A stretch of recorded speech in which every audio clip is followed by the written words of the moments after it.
আল্লাহ তুমি আমার গুনাহগার উম্মতকে বাঁচাও। বিশ্বনবী পাগলের মতো একবার হাউজে কাউসারে যাবেন, একবার সিরাতে যাবেন, একবার পুলসিরাতের দিকে, একবার হাউজে কাউসারের দিকে পাগলের মতো দৌড়াতে থাকবেন। তার কোনো গুনাহগার উম্মত যাতে জাহান্নামে ঢুকে না যায়।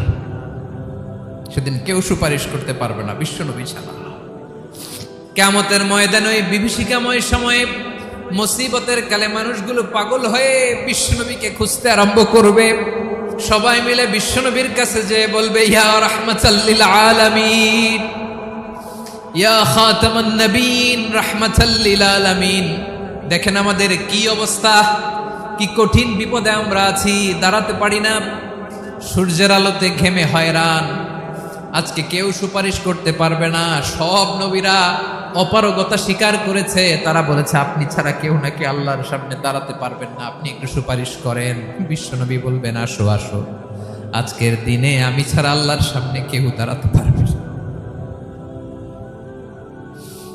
বিশ্বনবী মাকামে মাহমুদে যে আল্লাহু আকবার বলে সিজদায় লুটিয়ে পড়বেন।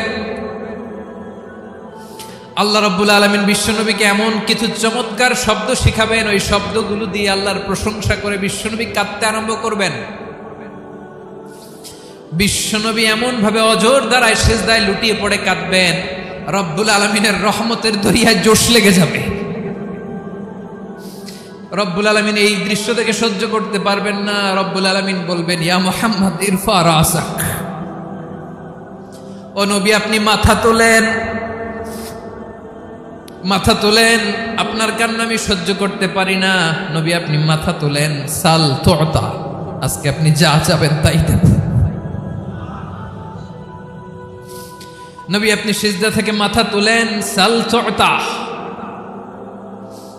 যা চাবেন তাই দেব।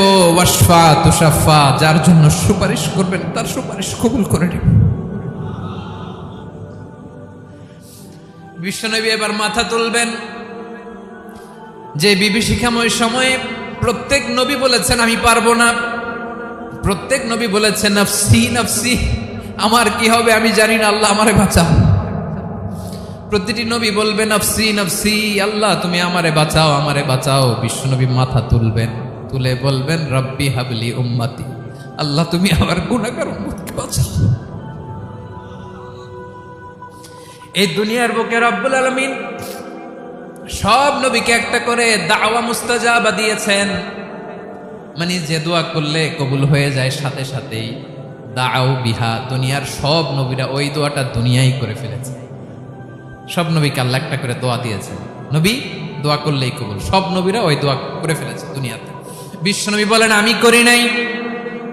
ওয়া ইন্নী আখতাবিউ দাওয়াতি শাফাআতান লি উম্মতি ইয়াউমাল কিয়ামাহ, আমার ওই স্পেশাল দোয়াটা আমি দুনিয়ার বুকে কঠিন বিপদে পড়েও কোনোদিন করি নাই। আমি আমার স্পেশাল দোয়াটা কিয়ামতের দিন আমার গুনাহগার উম্মতকে সুপারিশের জন্য রেখে দিয়েছি। আল্লাহ বলবেন নবী ইরফা রাসাক, মাথা তোলেন, আর কাটবেন না। বিশ্বনবী মাথা তুলবেন, আল্লাহ বলবেন সাল তুতা, আপনি যা চাবেন তাই দেব। ওয়াশফা তুশাফা, সুপারিশ করেন, সুপারিশ কবুল করব। বিশ্বনবী বলবেন আল্লাহ ওই স্পেশাল দোয়াটা দুনিয়াতে করি নাই, আজকে আমি তোমার দরবারে দাঁড়িয়ে কিয়ামতের দিন ওই দোয়াটা করছি। আল্লাহ আমার যে উম্মতের হৃদয়ে যাররা পরিমাণ ঈমান আছে, আমার একটা উম্মতকেও তুমি জাহান্নামে ঢুকাতে পারবা না। বিশ্বনবী পাগলের মতো একবার হাউজে কাউসারে যাবেন, একবার সিরাতে যাবেন, একবার পুলসিরাতের দিকে, একবার হাউজে কাউসারের দিকে পাগলের মতো দৌড়াতে থাকবেন। তার কোনো গুনাহগার উম্মত যাতে জাহান্নামে ঢুকে না যায়। সেদিন কেউ সুপারিশ করতে পারবে না বিশ্বনবী ছাড়া। এজন্য 5 নম্বর আল্লাহ বললেন মান যাল্লাযী ইয়াশফাউ ইনদাহু ইল্লা বিইযনিহি, কার সাহস আছে, কার এত বড় বুকের পাটা কিয়ামতের কঠিন দিন আল্লাহর সামনে দাঁড়িয়ে সুপারিশ করবে? কারো ক্ষমতা নেই, কারো ক্ষমতা নাই। বিশ্বনবী সেদিন সিজদায় পড়ে উম্মতের জন্য কাঁদবেন, সবাই কাঁদবে নফসি নফসি, আল্লাহ আমারে বাঁচাও, আল্লাহ আমারে বাঁচাও। বিশ্বনবী বলবেন উম্মতি উম্মতি, বিশ্বনবী আমার জন্য কাঁদবেন, আপনার জন্য কাঁদবেন, আমাদের জন্য সেদিন কেঁদে কেঁদে জাহান্নামের দরজায় দাঁড়িয়ে আমাদেরকে টেনে টেনে জান্নাতে ঢুকাবেন। এজন্য এই বিশ্বনবীর ভালোবাসা যেন আমাদের হৃদয়ে ভরপুর থাকে। আমার ভাইয়েরা, প্রতি শুক্রবার বিশ্বনবীর উপরে বেশি বেশি যেন আমরা দুরূদ পড়ি। আমরা যখন বিশ্বনবীর সালাম দেই, দুরূদ পড়ি, একদল স্পেশাল ফেরেশতা আছে যারা বিশ্বনবীর দুরূদটা নিয়ে সরাসরি বিশ্বনবীর রওজায় যায়, যে বলে অমুকের বেটা অমুক আপনারে সালাম দিয়েছে। বিশ্বনবী নিজ কবরের থেকে নিজেই সালামের উত্তর দেয়। বিশ্বনবীর ভালোবাসা যেন আমাদের হৃদয়ে থাকে, বিশ্বনবীর সুন্নাহ দিয়ে যেন আমাদের জীবনটাকে সাজাই। পারা যাবে ইনশাআল্লাহ। বিশ্বনবীর ভালোবাসা ছাড়া কেউ জান্নাতে ঢুকতে পারবে। বিশ্বনবীর পক্ষে আমরা বলবো, বিশ্বনবীর পক্ষে আমরা লিখব, বিশ্বনবীর জন্য আমরা আমাদের কলিজার রক্ত বিলিয়ে দিব, ঠিক কিনা বলেন? সেদিন বিশ্বনবী ছাড়া কেউ সুপারিশ করতে পারবে না। 5 নম্বর আল্লাহ বললেন, মান দাল্লাযী ইয়াশফাউ ইনদাহু ইল্লা বিইذনি, কে আছে সুপারিশ করবে আল্লাহর সামনে? আর আপনি আপনার বাবার দরবারে যে সেজদা দেন, হ্যাঁ? ইব্রাহিম আলাইহিস সালাম থারথার করে কাঁপবে আর বলবে নাফসি নাফসি, আল্লাহ আমারে বাঁচাও। মুসা আলাইহিস সালাম থারথার করে কাঁপবে, আল্লাহ নাফসি নাফসি, আমারে বাঁচাও। আর আপনি পীরের দরবারে যে সেজদা দেন, কোথায় আছেন আপনি? খবরদার, কেউ বাঁচাতে পারবে না। যাকে ইল্লা আল্লাহ যাকে অনুমতি দেন, বিশ্বনবীকে দিবেন, নবীদেরকে দিবেন, এরপরে আল্লাহ তার স্পেশাল ওয়ালিদেরকে, মুত্তাকিনদেরকে, শহীদদেরকে, সিলেক্টেড বান্দাদেরকে দিবেন। কিন্তু কাকে দিবেন, কার জন্য দিবেন, দুনিয়ার কেউ জানে না। একজন ছাড়া, তিনি কে? আল্লাহর ওয়ালিদেরকে, নেককার লোকদেরকে আল্লাহ সুপারিশের অনুমতি দিবেন। কিন্তু আপনি যারে মানেন, যার পায়ে সেজদায় লুটিয়ে পড়ে থাকেন, তারে যে আল্লাহ দিবেন, এটার কোনো গ্যারান্টি আছে? কথা বলেন। এজন্য জপতে হবে একজনের নাম, আওয়াজ করে বলুন, তিনি কে? আয়াতুল কুরসির 5 নাম্বার কথা হচ্ছে, সেদিন কেউ কারো উপকারে আসবে না, সুপারিশ করার সুযোগ পাবে না, আল্লাহ যাকে অনুমতি দেয় তিনি ছাড়া। আল্লাহ যদি কাউকে দয়া করে অনুমতি দেয় তাহলে করতে পারবে, তাহলে পারবে। সেই কিয়ামতের দিনটা বড্ড ভয়ঙ্কর, কেউ সুপারিশ করার সাহস পাবে না। আরে আমার অবস্থা কি আমি জানি না, আমি আবার কারোর জন্য সুপারিশ করব? কথা বুঝেন নাই? আমার কি হবে আমি জানি, তা আমি আরেকজনের নিয়ে টেনশন করার সুযোগ কোথায়? ইয়া নাফসি ইয়া নাফসি, আল্লাহ আমারে বাঁচাও, আমারে বাঁচাও, আমারে বাঁচাও। কাঁদতে কাঁদতে মানুষ হয়রান হয়ে যাবে, এ নাকি আবার আরেকজনের বাঁচাবে। বিশ্বনবী বলেন, বিশ্বনবী একবার ছাগলের রান খাচ্ছিলেন, রান খেতে খেতে বিশ্বনবী বলেন, আনা সাইয়্যিদুন নাসি ইয়াউমাল কিয়ামা, আমি কিয়ামতের দিন সর্বশ্রেষ্ঠ হব, মানুষের মধ্যে সর্বশ্রেষ্ঠ সেরা আমি বিশ্বনবী। আলহামদুলিল্লাহ পড়েন।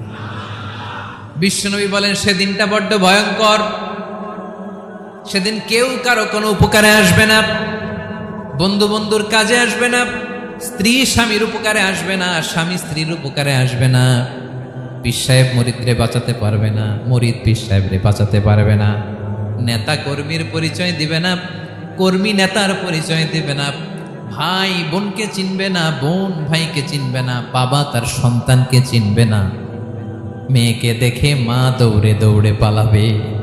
বড্ড ভয়ঙ্কর দিন। বিশ্বনবী বলবেন, জমিনটা এখনকার মতো থাকবে না, পুরো জমিনটা সমান হয়ে যাবে, ফ্ল্যাট। এখন তো গোল, তখন ফ্ল্যাট। সবাই এক জমিনের উপরে দাঁড়াবে, সূর্যটা মাথার কাছে চলে আসবে, সূর্যের গরমে মানুষের মাথার মগজ গলে গলে কানের ছিদ্র, নাকের ছিদ্র দিয়ে বেয়ে বেয়ে পড়বে। সবাই হয়রান, পেরেশান, ক্লান্ত শ্রান্ত। মানুষগুলো বলবে বাঁচার কোনো উপায় নাই। 50,000 বছর মানুষ এরকম দৌড়াবে, চিৎকার করবে, কাঁদবে, বাঁচার কোনো উপায় নাই। সবাই বলবে, আল্লাহ যদি বিচারটা শুরু করতো, যা হবার হবে, আগে বিচার শুরু করুন। বিচারই শুরু হয় না, বিচার শুরু হইতেই 50,000 বছর। আল্লাহ, 50,000 বছর, 5,000, 15,000 না, 50,000 বছর এরকম যাবে। মানুষগুলো কাঁদতে কাঁদতে বলবে, চলো আমরা আদম আলাইহিস সালামের কাছে যাই, যেন আল্লাহর যে সুপারিশ করে, আল্লাহ আপনি বিচার শুরু করেন। কিয়ামতের ময়দানে সবাই মিলে সাইয়েদনা আদম আলাইহিস সালামের কাছে যেয়ে বলবে, ইয়া আবাল বাশার, ইয়া আউয়ালাল আম্বিয়া, ও ও আদম নবী, আপনি দুনিয়ার বুকে প্রথম নবী। আল্লাহ নিজ হাতে আপনারে 60 হাত লম্বা করে বানিয়েছেন। আপনার সম্মানে ফেরেশতাদেরকে সেজদা দিতে বলেছেন। দুনিয়ার প্রথম নবী, প্রথম মানুষ আপনি। আপনি আল্লাহর যে সুপারিশ করেন যেন আল্লাহ বিচার শুরু করে। আদম আলাইহিস সালাম বলবেন আমি পারবো না, কারণ আল্লাহ আমাকে একটা নিষিদ্ধ গাছের কাছে যেতে নিষেধ করেছিল, আমি ভুল করে এই গাছের ফল খেয়েছি। নাফসি নাফসি, আজকে আমার কি হবে আমি জানি না, আমি বড় লজ্জিত। আমারে যদি আল্লাহ জিজ্ঞেস করে কেন খাইছিলাম, আমার কোনো উত্তর নাই। তোমারে বাঁচামো কেমনে আমি? নবীরা থার থার করে কাঁপবে সেদিন। আদম আলাইহিস সালাম বলবেন আমি পারবো না, মাফ করো আমাকে, আমি পারবো না। ওই যে ভুল করে গন্ধম খেয়ে ফেলেছে, নিষিদ্ধ গাছের ফল খেয়ে ফেলেছে, আমি বড় লজ্জিত, অনুতপ্ত, আমি পারবো না। আজকে আল্লাহ এত রাগান্বিত হয়েছে, আগে কখনো আল্লাহ এত রাগান্বিত হয় নাই, ভবিষ্যতে আল্লাহ কখনো এত রাগান্বিত হবে না। আমি পারবো না। এক কাজ করো, তোমরা নূহ আলাইহিস সালামের কাছে যাও। কোন নবী? লোকেরা এবার পাগলের মতো দৌড়াতে দৌড়াতে আল্লাহর নবী নূহ আলাইহিস সালামের কাছে যেয়ে বলবে ইয়া নবী আল্লাহ নূহ, আনতা আউয়ালুর রুসুলি ফিল আরদ, আপনি জমিনে প্রথম রাসূল। আদম আলাইহিস সালাম নবী ছিলেন, রাসূল ছিলেন না। এই দুনিয়ার বুকে প্রথম রাসূল ছিলেন আল্লাহর নবী নূহ আলাইহিস সালাম। সবাই বলবে ও নবী আল্লাহ নূহ, রাসূল আল্লাহ নূহ, আল্লাহ আপনাকে আবদান শাকুরা, শুকরগুজার বান্দা বলে কোরআনে বলেছে। কোরআনে নূহ আলাইহিস সালামের নামেও সূরা আছে না নাই? আপনি আল্লাহর প্রিয় বান্দা, প্রিয় রাসূল। দেখেন আমাদের কি দশা, ঘামতে ঘামতে শেষ। জমিনটা তামার জমিন, সূর্যটা মাথার কাছে, কি করবো আর পারি না, ঘামতে ঘামতে আর কত ঘামবো, কত দাঁড়িয়ে থাকবো।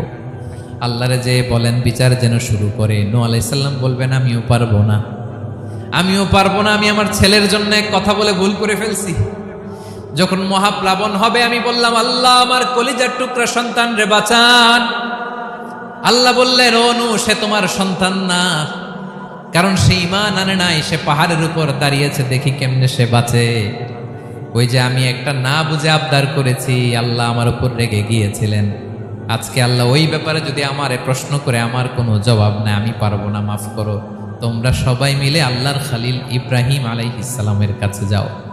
লোকগুলো পাগলের মতো খুঁজতে আরম্ভ করবে, অযুত লক্ষ নিযুত কোটি মানুষের ভিড়ে আল্লাহর খালিল ইব্রাহিমকে যে বলবে ইয়া খালিলুল্লাহ, ও আল্লাহর খালিল, আল্লাহ আপনাকে বড্ড ভালোবেসেছেন, আপনি কাবা বানিয়েছেন, আল্লাহ আপনাকে বড্ড পছন্দ করেন। দেখেন আমাদের কি অবস্থা। আপনি যে আল্লাহর কাছে সুপারিশ করেন যেন আল্লাহ আজকে বিচার শুরু করে। আল্লাহর নবী ইব্রাহিম বলবেন আমিও পারবো না, আমি আমার জীবদ্দশায় 3টা মিথ্যা বলেছি। কয়টা? আসলে মিথ্যা না, একটু টুইস্ট করে কৌশল করে কথা বলেছিলেন, ওইটাকে হাদিসে মিথ্যা বলা হয়েছে। আমি জীবনে 3টা মিথ্যা বলেছি, জীবন বাঁচানোর তাগিদে কৌশল করে 3টা কথা বলেছি। আজকের এই কঠিন ময়দানে আল্লাহ যদি ওই 3টা কথার ব্যাপারে জিজ্ঞেস করে, লজ্জায় আমি মাথা দেখাতে পারবো না, আমিও পারবো না, আমিও পারবো না। আজকে আল্লাহ এত রেগে আছে, আগে কখনো এত রাগে নাই, পরেও রাখবে না। তোমরা সবাই মিলে বনি ইসরাইলের নবী মূসা আলাইহিস সালামের কাছে যাও।